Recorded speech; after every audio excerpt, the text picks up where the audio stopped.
নমস্কার প্রিয় দর্শকেরা, আজ তৈরি করে দেখাবো ঝিঙ্গে আলু দিয়ে কাতল মাছের ঝোলের রেসিপি। খুবই সহজ পদ্ধতিতে ঝিঙ্গে আলু দিয়ে কাতল মাছের ঝোলের রেসিপি আপনারা কিভাবে তৈরি করবেন সেটাই আজকের ভিডিওতে দেখাবো। এর জন্য প্রথমে কড়াইতে তেল দিয়ে দেব গরম হওয়ার জন্য। তেল গরম হতে হতেই কাতল মাছের পিসগুলিতে সামান্য লবণ আর হলুদ দিয়ে ভালোভাবে মেখে নেব। ভালোভাবে মেখে সেই গরম তেলে মাছগুলি দিয়ে উল্টে পাল্টে লাল লাল করে ভেজে নেব।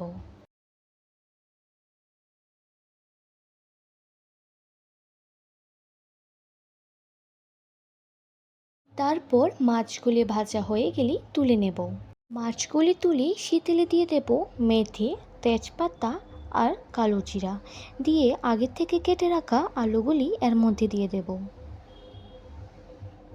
আলুগুলি দিয়ে উল্টে পাল্টে ভেজে নেব। ভাজা হয়ে গেলে এর মধ্যে আগে থেকে কেটে রাখা ঝিঙ্গেগুলি দিয়ে দেব।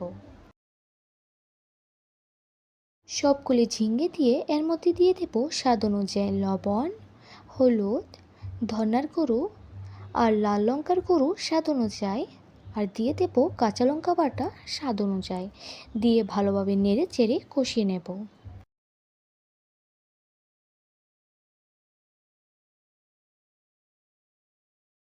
ভালোভাবে কষিয়ে এর মধ্যে পরিমাণ মতো জল দিয়ে দেব। জল দিয়ে এর মধ্যে ভেজে রাখা মাছগুলি দিয়ে ফুটিয়ে নেব।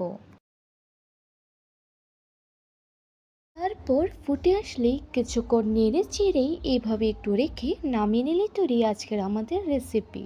খুবই সহজ এই রেসিপিটি আশা করি নতুন রাঁধুনিদের জন্য খুব উপকার হবে। আপনাদের কাছে এই রেসিপিটা ভালো লাগলে অবশ্যই ভিডিওটা লাইক আর শেয়ার করে দেবেন।